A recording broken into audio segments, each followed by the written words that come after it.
We wake to a beautiful clear day at Ashford Castle in County Galway.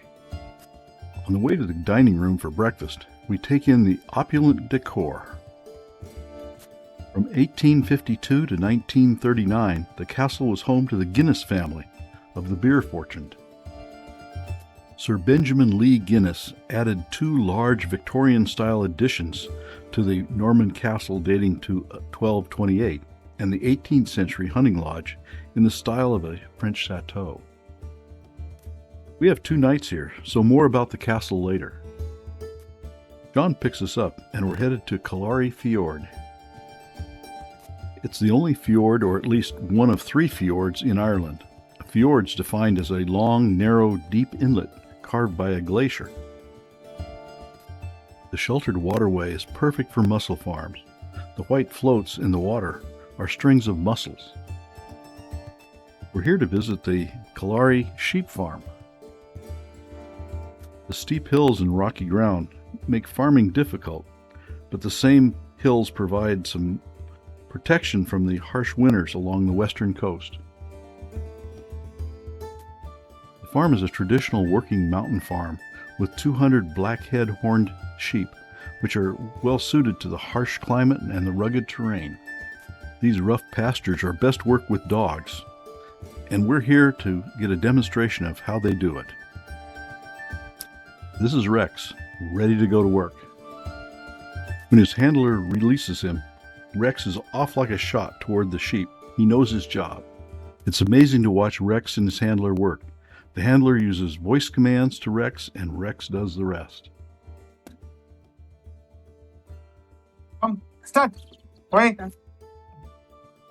Walk. Walk. Wait. Walk. Walk. Come. Start. Start. Stand. Walk. Wait. Come. Shh, shh, shh.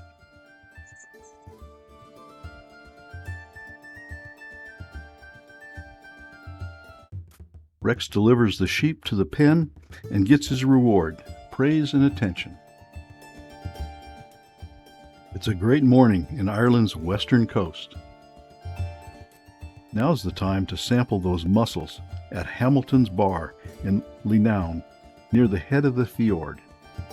Now we venture into County Mayo. This is Loch, a freshwater lake. It's the site of a 1849 Loch tragedy. In 1849, several hundred destitute and starving people were forced to walk miles to present themselves for inspection by the officials, who would determine whether they would continue to receive government relief. At least 7 and maybe 20 or more died on the walk. Our next stop is Silver Strand, on the northern side of Killary Fjord. Silver Strand is one of many so-named beaches in Ireland. Since most beaches are rocky and rough, sand beaches are something special. John brought us here because it's one of his favorite landscapes.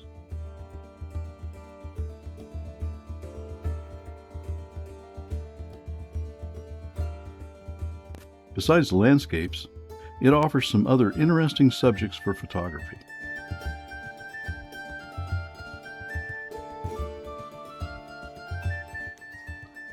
John takes us on the back roads back to Ashford Castle. The cows have the right-of-way here.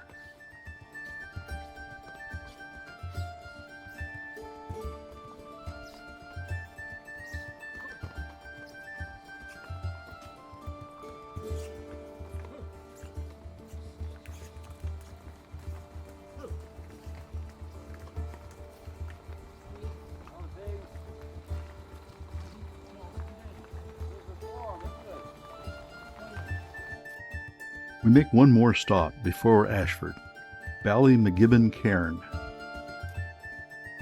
It's a large limestone cairn, about 100 feet across. It's never been excavated, but is almost certainly a Neolithic passage grave. It's protected as a national monument. From the cairn, we get a great panoramic view of the rural pasture land.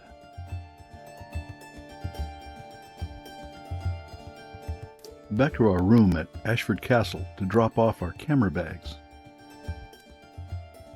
There's still some light, so we're off to explore the grounds of Ashford Castle. Very little of the original Norman castle from 1228 remain. Here you can see the medieval castle on the left and the Victorian additions on the right. The various castle walls and turrets scattered around the grounds were added as part of the gardens built in the 1870s. In 1939, the castle was sold and converted to a hotel. In the 1970s, a golf course was added and the grounds and gardens redeveloped. Today, a stroll through the many paths that connect the formal gardens is a great way to end the day.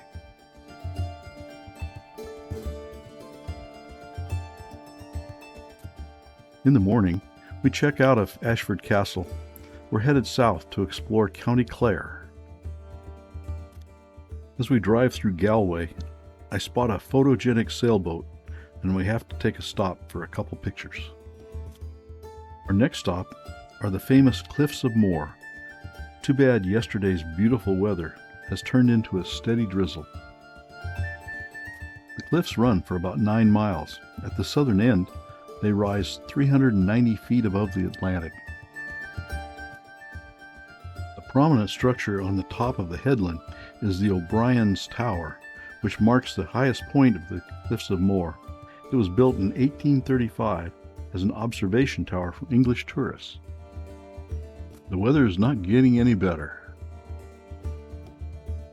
We retreat to the Ivy Cottage in Doolin for lunch and in hopes that the weather will improve. I have great fish and chips. And Sherry enjoyed the prawns and chips. The rain lets up and we're off to explore Ireland's smallest national park, the Burrens. Our first stop is the Burren Perfumery. Not for the perfume, but for the excellent slideshow. It's a great introduction to the Burren. Burren is a dramatic glaciated karst landscape. Over a period of 20 million years, this limestone formed under a tropical sea. Tectonic forces lifted and folded the limestone. Glaciers during the last ice age, which ended about 12,000 years ago, scoured away rock and soil and left Burren limestone pavement. The Burren has a temperate oceanic climate. Soil temperatures do not drop below 43 degrees Fahrenheit, so grasses can grow all year round. The Burren has one of the longest growing seasons in Ireland or Britain. Because of this microclimate, plants native to the Mediterranean and the subarctic can be found here.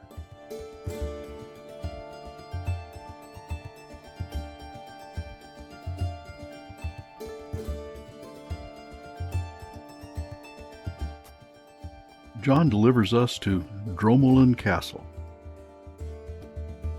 It's not quite as opulent as Ashford Castle, or as old, dating only to 1835, but it is a nice place to spend our last night in Ireland.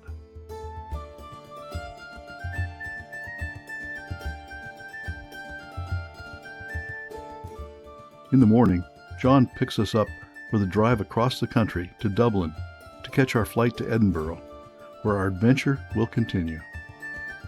Looking back over these last 7 days, we've covered a lot of ground. John has shown us the best places in 9 of Ireland's counties. But John reminds us that there are 31 counties in all, and we have to come back for more, and we assure him we will.